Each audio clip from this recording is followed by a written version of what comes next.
Hey class, I'm sitting in my car because it's cold outside and it's loud in my house, so I got to teach this stuff to you. So here we go. Chapter 10.1, and we're going to learn about recursive formulas. There's explicit formulas and there's recursive formulas. Today's recursive, tomorrow's is the explicit. So on page 494, let's get started. If you notice, there is a bunch of data here.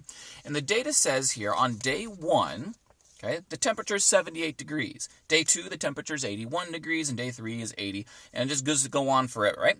So if you were to look at this as a function and say that, if you were to say on my first day, the function pushes out a 78, on my second day, a of 2, my function pushes out an 81, right? So like my first term, a sub 1, my first term would be 78. A sub 2 would be 81, right? My second term is 81.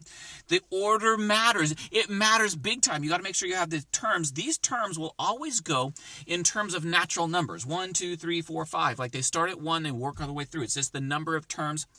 And so the domain is the set of natural numbers. It's just the counting numbers, 1 on. And then the nth term is what's called the general term. Now, if I were to go out and say, well, what's the 8th day or the 9th day or the 10th day or the 20th day or the 100th day or the nth day, it would be dealing with the general term. Is like what happens on the nth day is way, way down there. Let's keep on going. Hang in there. So let's look at what a sequence would be. So if I had a sequence and I said, I had 1, and then the square root of 2, the square root of 3, and so on, all the way to the square root of n. What that means is that my first term was a 1. My second term was the square root of 2. My third term is the square root of 3. And if you kept that going, then my nth term, like my 100th term, would be the square root of 100, or my 200th term would be the square root of 200, or my nth term would be the square root of n. Moving on! A recursive formula expresses the general term in terms of the previous term. That was my accent for the day. So a recursive formula always talks about the previous term, the previous one. Let's give you an example here. Example number 1. All right, here we go. My a sub n, meaning my nth term, my general term here, is just the previous term, the n minus 1, the one before it, plus 3. Okay, so just take the one before it and add 3. That's all you're doing here. So we're saying to start with the first term is going to be 1. Okay, so if I said my first term is 1, then what would my second term be? Oh, my second term, a sub 2. Well, it would just be the first term, the one previous, plus 3, because that's all I'm doing, taking the previous term plus 3. So take the previous term is 1. 1 plus 3 is 4. Okay, well then what would my third term be? It would be the previous term, it would be my a sub 2. Plus 3. My second term, plus 3. Well, my second term, we just figured out the second term was 4. So it would be 4 plus 3. That gives you 7. We could keep on going. If I said, well, what's the fourth term? A sub 4, what's my fourth term? Well, it's the third term plus 3. Well, the third term was 7. We just got that. So we add 3, we get 10. Well, what's the fifth term? Are you guys with me? Hang in there. You can do it.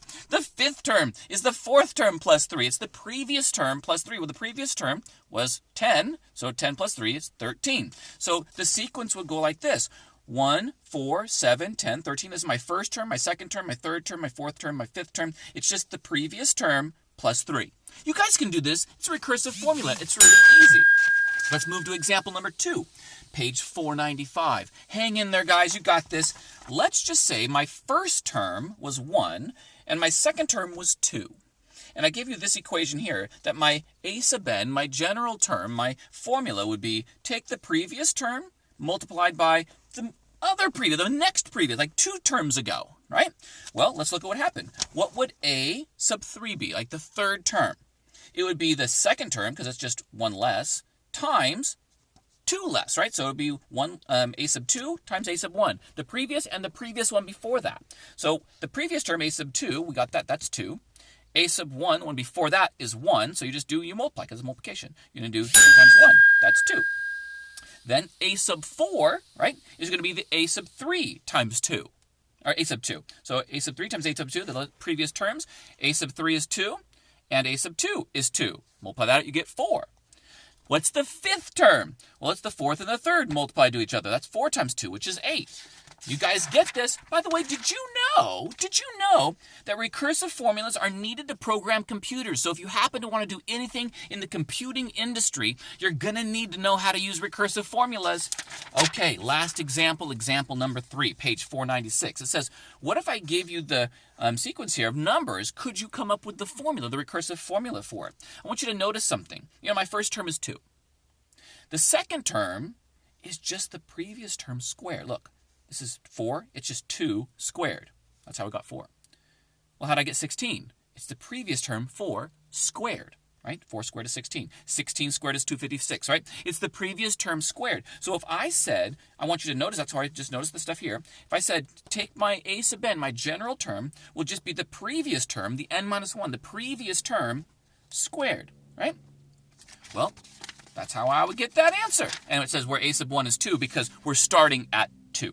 Okay? All right. So there's a few types of sequences. We got to go over them really quick and then we'll be done.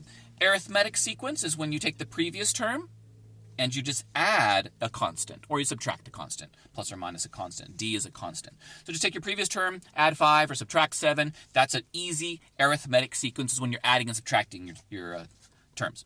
Well, what's a geometric sequence? That's when you multiply, but you're multiplying by a ratio. Taking your previous term multiplied by a ratio, a constant ratio. So if I said take your previous term, multiply by a constant ratio, that's geometric. So arithmetic, add and subtract. Geometric is multiply. Okay, keep on going.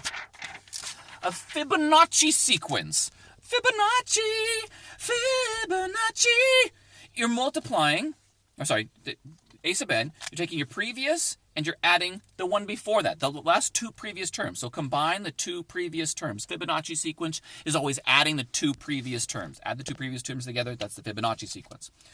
A factorial sequence is when you're multiplying the previous term by the position that you're in. N's the position. If you're your first term, n is 1. Second term, n is 2. Third term, n is 3. If I said go to your 28th term, n would be 28. And so that term, that's the term number. If you're taking your previous term and multiplying it by the actual term number, then that's a factorial sequence.